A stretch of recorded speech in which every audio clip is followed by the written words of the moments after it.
베드로와 요한이 미문 앞에서 구걸하던 걷지 못하는, 나면서부터 걷지 못하는 자를 일으켜 세우고, 또 그가 고침을 받아서 성전으로 뛰어 들어갔던 이 놀라운 사건은 초대교회에 있었던 사도행전에 기록된 여러 가지 기적 중에서 첫 번째로 일어난 그 중요한 사건입니다. 예루살렘의 성전 미문의 본래 이름은 니카노르라고 하는 이름을 가졌는데요. 당시 역사가였던 그 요세푸스에 의하면 그 굉장히 크고 웅장한 문이었어요. 높이가 23m나 됐다 그래요. 그러니까 거대한 문이죠. 그리고 황동으로 만들어졌고 안과 밖이 은과 금으로 이제 씌어진, 정말로 휘황찬란하고 웅장했기 때문에 사람들이 아름다운 문이다라고 해서 니카노르의 문 이름을 미문이라고 보통 그렇게 불렀다고 합니다. 성전에 안이 있고 반이 있는데, 밖이 있는데, 성전 안으로 들어가는 첫 번째 진입하는 그 뜰을 여인의 뜰이라고 그러고요. 성전 그 문 밖에 있는 것을 이방인의 뜰이라 그래요. 그래서 성전에 진입할 때 이방인의 뜰을 지나서 여인의 뜰로 들어가고, 여인의 뜰을 지나면 또 이스라엘의 남자들의 뜰로 지나고, 그 외에 또 제사장의 뜰이 있고 여러 이 복합적인 구조로 되어 있는데, 이방인의 뜰까지 성전이라고 보통 그렇게 하지 않고요. 여인의 뜰부터 성전으로 이렇게 경계를 찾는 거예요. 그러니까 이 미문이라고 하는 것은 이방인과 또 유대인들을 나누는, 성전 밖과 성전 안을 나누는 그런 경계가 되는 문이 바로 미문인 것입니다. 그래서 그 문 앞에서 40여 년 동안 구걸하면서 단 한 번도 그 문 안쪽에 성전으로 향해 들어가 본 적이 없는 그가 고침을 받고 하나님을 찬양하며 성전을 향해 걷기도 뛰기도 하면서 들어갔다는 것은 단지 건물로서의 성전에 진입했다라고 하는 그런 의미보다도 그가 예수 그리스도 안에서 그의 인생의 문이 새롭게 활짝 열렸고, 그가 그리스도 안에서 새로운 성전이 되었음을 말하고 있는 그런 메시지가 담겨져 있었던 그런 사건인 것입니다. 지난 시간에는 미문 앞 안전뱅이의 입장에서 살펴보았다면, 오늘도 같은 본문입니다만은 이번에는 베드로의 입장에서 이 본문을 다시 한번 살펴보기를 원합니다. 제9시 기도 시간이라고 되어 있어요. 그러니까 우리 시각으로 말하면 오후 3시인 것입니다. 그때 베드로와 요한이 성전에 올라갔는데, 기도 시간이니까 기도도 하기 위하고 또 그때 모인 사람들에게 복음도 전하기 위함이었던 것으로 생각이 됩니다. 그때 미문 앞에서 걷지 못하는 거린이 베드로와 요한이 성전에 들어가려 함을 보고 구걸을 하는데,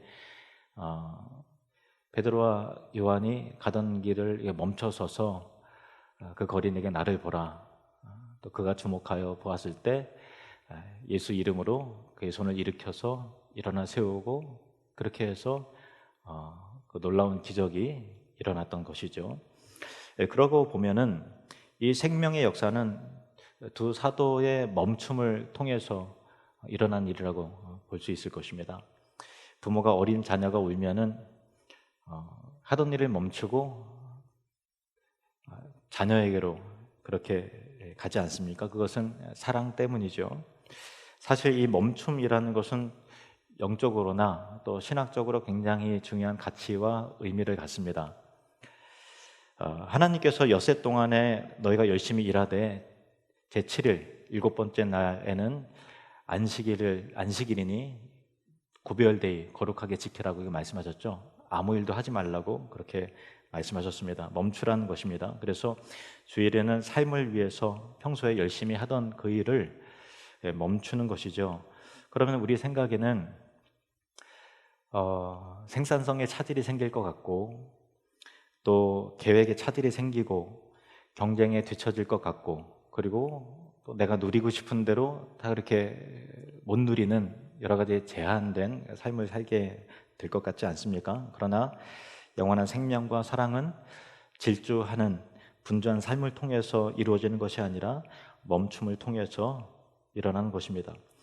또 하나님은 제7년째 되는 해를 안식년이라 그래서 파종도 하지 말고 심지도 하지 말고 또 정규적인 추수도 하지 말라고 함을 통해서 그 일곱 번째 해는 그 땅으로 하여금 쉬라는 그런 말씀을 하셨어요. 안식년을 지키라 그랬어요. 그렇기 때문에 땅이 쉰다는 것은 사람도 같이 쉬는 것이죠.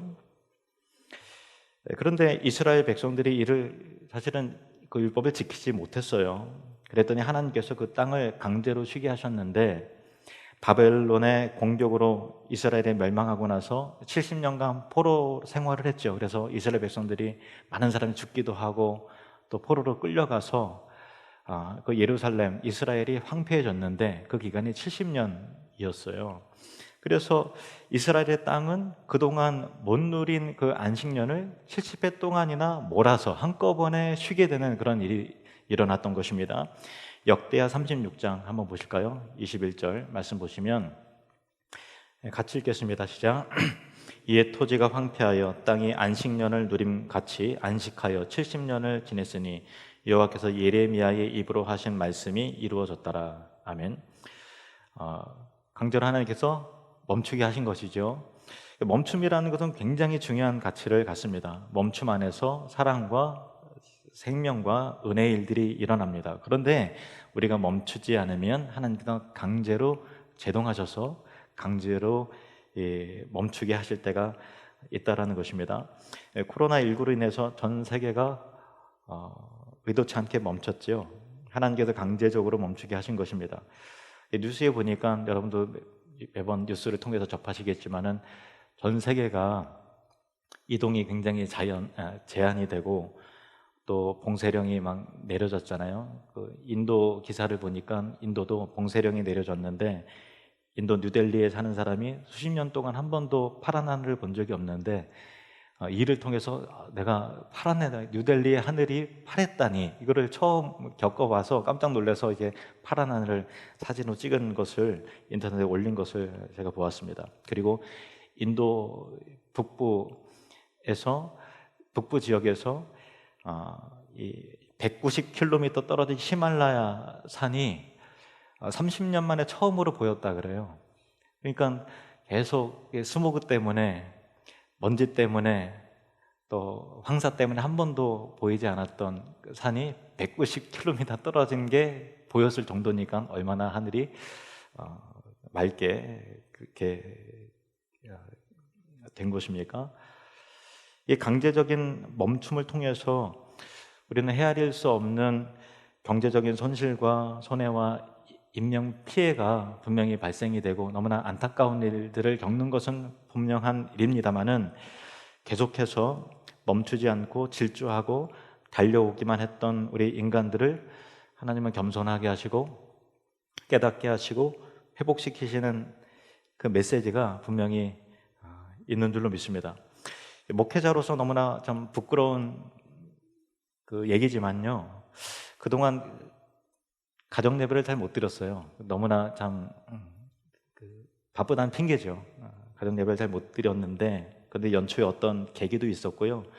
또 가정 안에서 아이들이나 어른이나 머물러야 되는 시간들이 강제적으로 많이 있었잖아요. 그전에는 막 저녁에도 신방도 가고 어디도 하고 그랬는데 계속 집에 있어야 되니까.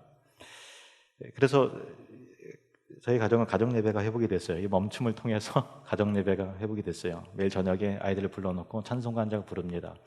그리고 오늘 읽어야 되는 성경 본문을 한 절씩 돌아가면서 읽어요.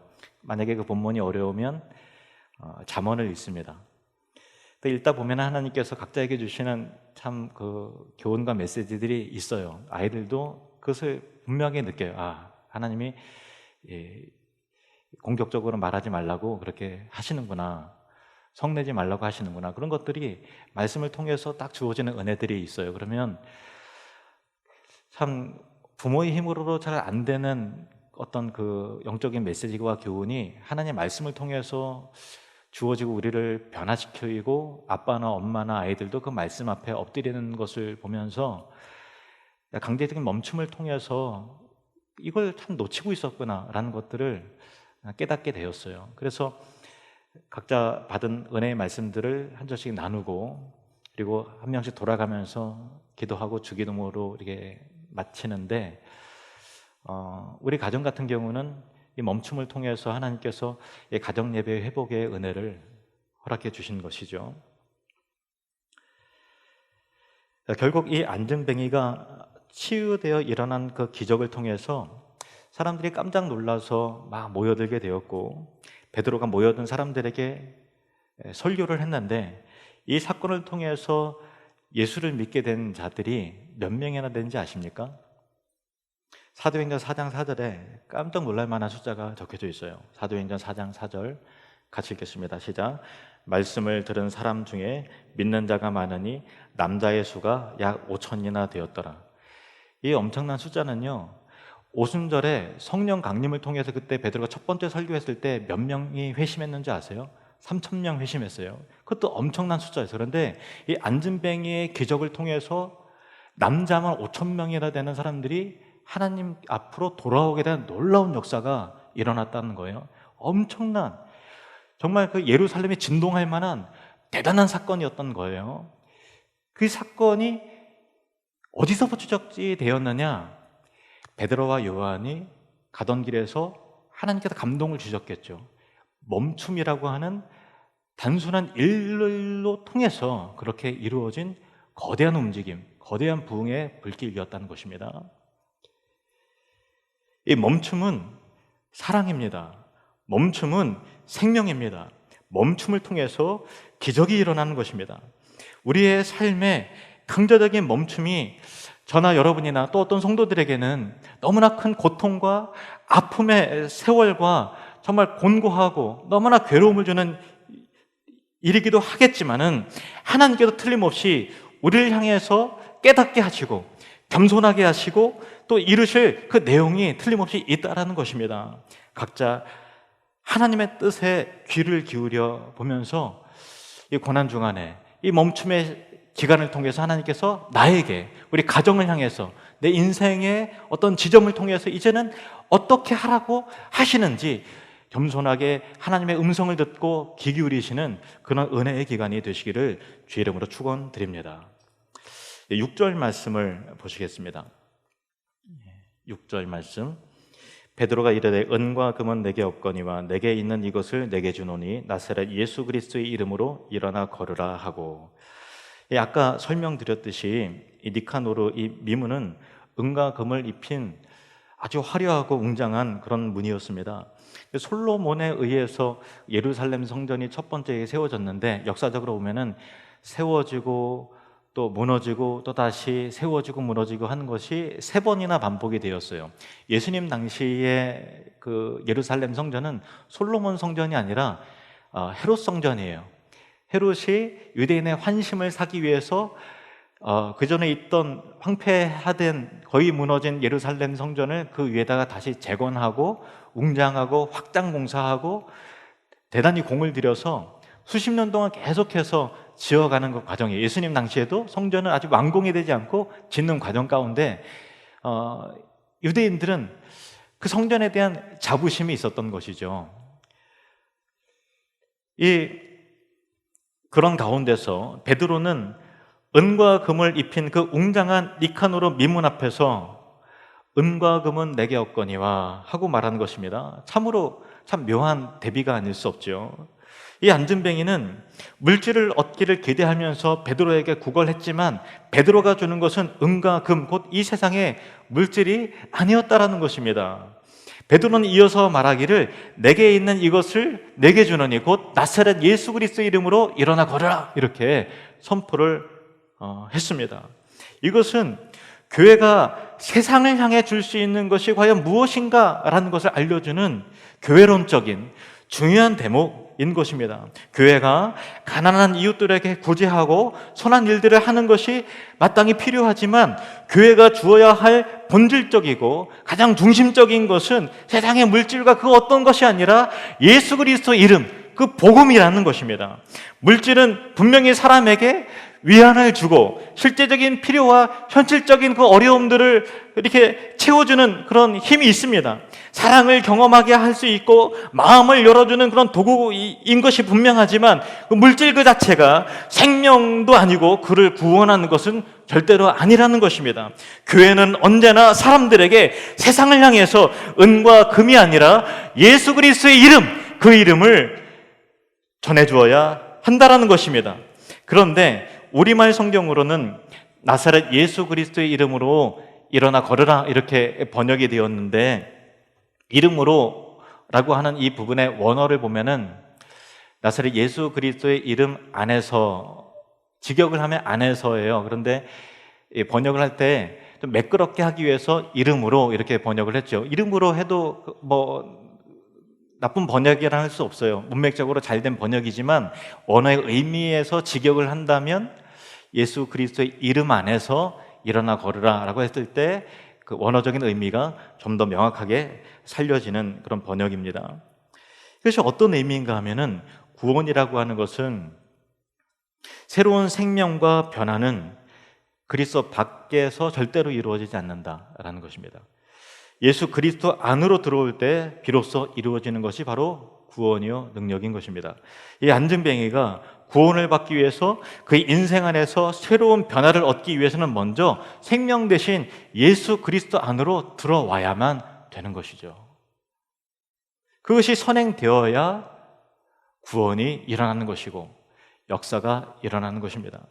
구원이라는 것은 굉장히 풍성하고 영광스러운 우주적인 큰 내용이 담겨져 있습니다. 사도 바울은 에베소서 1장에 구원의 여러 가지 측면과 또 구원의 풍성함에 대해서 우리에게 일깨워주는데, 그 구원을 설명할 때 계속해서 반복적으로 등장하는 단어가 있어요. 오늘 이 베드로가 선포했던 그 단어와 똑같은 단어입니다. 그리스도 안에서라는 단어가 계속해서 반복되어집니다. 한 부분을 제가 읽어드리도록 하겠습니다. 에베소서 1장 3절에서 7절 말씀. 찬송하리로다 하나님 곧 우리 주 예수 그리스도의 아버지께서 그리스도 안에서 하늘에 속한 모든 신령한 복을 우리에게 주시되 곧 창세전에 그리스도 안에서 우리를 택하사 우리로 사랑 안에서 그 앞에 거룩하고 흠이 없게 하시려고 그 기쁘신 뜻대로 우리를 예정하사 예수 그리스도로 말미암아 자기의 아들들이 되게 하셨으니 이는 그가 사랑하시는 자 안에서 우리에게 거저 주시는 바 그의 은혜의 영광을 찬송하게 하려는 것이라. 우리는 그리스도 안에서 그의 은혜의 풍성함을 따라 그의 피로 말미암아 속량 곧 죄사함을 받았느니라. 아멘. 오늘 여러분이 예배드리신 이후에 시간을 내셔서 에베소서를 한번 읽어보세요. 나중에 읽으셔도 괜찮습니다만은 읽으시면서 그리스도 안에서라는 것이 얼마나 자주 반복되는지 한번 눈으로 직접 확인해 보십시오. 하늘에 속한 모든 신령한 복, 구원의 모든 내용들이 예수 그리스도를 믿음으로 우리가 죄사함 받는 것도 그리스도 안에서, 하나님의 아들이 되는 것도 그리스도 안에서, 성령을 받는 것도 그리스도 안에서, 우리가 날마다 변화되는 삶을 살아가고 거룩해져가는 것도 그리스도 안에서, 하나님의 사랑하심을 잊는 것도 그리스도 안에서, 부활이 보장된 것도 그리스도 안에서, 영화롭게 되는 것도 그리스도 안에서, 또 하나님의 영광을 찬미하는 것도 그리스도 안에서, 그의 몸된 거룩한 공동체, 교회 공동체를 이루는 것도 또한 그리스도 안에서, 우리가 서로 사랑하고 살아가는 것도 결국은 다 그리스도 안에서 주어지는 신령한 복이다라는 것입니다. 그리스도 밖에서는 그 어떤 영적인 복과 내용들이 절대로 맺혀지지 않는다라는 것입니다. 그 모든 영적인 복과 은혜는 그리스도 안에서 이루어지는 것인데 그리스도와의 연합 가운데 이루어지는 것이죠. 그리스도 밖에서는, 그리스도를 떠나서는 그 어떤 복도 선함도 영광스러운 일도 일어나지 않는 것입니다. 그래서 예수님께서 잡히시기 전에 제자들에게 나는 참 포도나무요 너희는 가지니 너희가 나를 떠나서는 아무것도, 아무 열매도 맺을 수 없고 할 수 없다고 분명히 이렇게 말씀하신 것입니다. 기독교 신앙의 핵심은 그리스도와 연합되는 거예요. 그리스도 안으로 들어가는 것입니다. 그리스도께 붙어 있는 것입니다. 그럴 때 거룩한 열매, 복된 열매가 저와 여러분의 삶 가운데 풍성하게 맺혀지게 되는 것이죠. 우리의 목적은 그 열매 맺는 것이 아니라 본질적으로 보면 그리스도 안에 들어가는 것이요, 그리스도 안에서 살아가는 것입니다. 저와 여러분이 그리스도 안에서의 신령한 복과 은혜를 날마다 누리기를 원합니다. 이번 주는 고난주간인데 여러분에게 새벽기도 참석하시고 혹은 또 새벽기도 영상을 통해서 이번 주간 그리스도 안으로 깊게 잠기는 그런 은혜가 있으시기를 바라요. 예수님께서 십자가에 달리시기 12시간 전에 요한복음 13장에서 16장에 이르는 여러 가지 가르침을 말씀하셨는데, 그래서 십자가 12시간 전의 교훈들이라고 하는 제목으로 월요일부터 토요일까지 말씀을 전하려고 합니다. 짧은 메시지겠지만 그 교훈들이 여러분의 영혼을 그리스도 안에 잠기게 하는 그런 은혜가 있기를 바랍니다. 이어서 보시면 베드로는 손을 내밀어서 앉은 뱅이의 오른손을 잡아 일으켰습니다. 그때 이 걷지 못하는 자의 발과 발목에 힘이 생겨서 놀라운 기적이에요. 어디 다리가 다쳐서 못 걷는 게 아니라 나면서부터 한 번도 걸어보지 못한, 어떤 근육도 없고 한 번도 걷지 못하니까 걸을 수 있는 여건과 상황이 물리적으로 절대 안 되는 그 사람에게 발목과 발에 힘이 들어갔다는 거예요. 놀라운 기적이 일어난 것이죠. 근데 이 베드로가 손을 내밀어서 앉은 뱅이의 오른손을 잡아 일으켰다라고 했을 때, 저는 이 일을 보면서 앉은 뱅이의 믿음도, 그리스도 안으로 들어가는 앉은 뱅이의 믿음도 필요했지만, 베드로의 믿음도 진짜 필요했겠구나, 그런 생각이 듭니다. 그리고 베드로와 관련된 두 가지 사건이, 이 사건을 통해서 연속해서 떠오르는 일이 두 가지가 있었어요. 첫 번째는 마태복음 8장에 기록되어 있는 내용입니다. 마태복음 8장 14절에서 15절 말씀 같이 읽겠습니다. 시작. 예수께서 베드로의 집에 들어가사 그의 장모가 열병으로 앓아 누운 것을 보시고 그의 손을 만지시니 열병이 떠나가고 여인이 일어나서 예수께 수종들더라. 아멘. 이때 베드로가 예수님을 만난 지 얼마 되지 않았을 때예요. 베드로 결혼을 했어요. 그러니까 아내가 있고 장모가 있는 거죠. 장모가 열병으로 앓아 누웠는데 예수님께서 베드로의 집에 신방을 가신 거예요. 그리고 나서 이 베드로의 장모를 그 오른손을, 그 손을 만지셨어요. 그때 열병이 떠나가고 그 여인이 치유받아 일어나서 예수님께 수종드는 놀라운 경험을 베드로가 한 것이죠. 그리고 두 번째 사건은 베드로가 바다 위를 걸을 때였어요. 예수님께서 바다 위로 걸어오실 때 막 유령인 줄 알고 다 깜짝 놀라서 무서워하고 하는데, 내니 무서워 말라 두려워 말라 예수님이 말씀하셨죠. 그때 베드로가 만일 주님은 이시거든 나로 명하여 이 무리로 걷게 하소서, 이렇게 요청을 드렸을 때 예수님께서 오라 걸으라 이렇게 말씀하셨죠. 참 베드로의 믿음이 참 대단해요. 바다 위를 한 걸음 내디뎌서 걷는 거예요. 그 다음 발을 또 내딛어요. 안 빠지고 걷는 거예요. 참 놀라운 신비로운 경험을 베드로가 하는데, 바람이 휙 하고 부니까 순간 환경이 보이니까 인간적인 두려움에 사로잡히니까 점점 빠졌던 거예요. 빠져나니까 더 무섭죠. 그러니까 더 빠지는 거예요. 그때 예수님께서 손을 내밀어서 그를 붙잡아서 건져 주셨습니다. 마태복음 14장 30절에서 31절 말씀 같이 읽겠습니다. 시작. 바람을 보고 무서워 빠져가는지라 소리질러 이르되 주여 나를 구원하소서 하니 예수께서 즉시 손을 내밀어 그를 붙잡으시며 이르시되 믿음이 작은 자여 왜 의심하였느냐 하시고. 아멘. 즉시 손을 내밀어 그를 붙잡으시며. 베드로가 그 경험을 하는 거죠. 허우적거리고 자기 힘으로 도저히 벗어날 수 없는 바다의 늪에 빠질 때 예수님께 요청하였더니 예수님께서 즉시 손을 내밀어 그의 손을 붙잡고 건져내셨습니다. 예수님의 손은 병든 자를 일으켜 세우시는 손이었고 물에 빠져가는 자를 건지시는 손이었습니다. 저는 베드로가 앉은 뱅이의 손을 잡아 일으키는 것을 보면서 베드로가 경험한 대로 배운 대로 하는구나, 그런 생각이 들었습니다. 그러면서 부끄러운 마음도 들었어요. 나는 왜 예수님께 배운 대로 하지 못할까, 그런 생각이 들었습니다. 분명한 것은 제자의 삶이란 예수님께 배운 대로, 경험한 대로 하는 것이다 라는 것입니다. 같이 한번 따라해 볼까요? 제자의 삶이란 예수님께 배운 대로, 경험한 대로 하는 것입니다. 아멘. 말씀대로, 배운 대로 그렇게 사시는 저와 여러분이 되시기를 바랍니다. 베드로가 손을 내밀어서 나사렛 예수 그리스도의 이름으로 일어나 걸으라 라고 했을 때 베드로는 자신의 손을 통해서 부활하신 주님, 내 안에 계신 주님이 역사하실 것이라는 믿음이 있었던 거죠. 분명히 그 믿음이 있었습니다. 예수님께 잡히시기 전에 이런 말씀을 하셨어요. 요한복음 14장 12절에서 14절 말씀.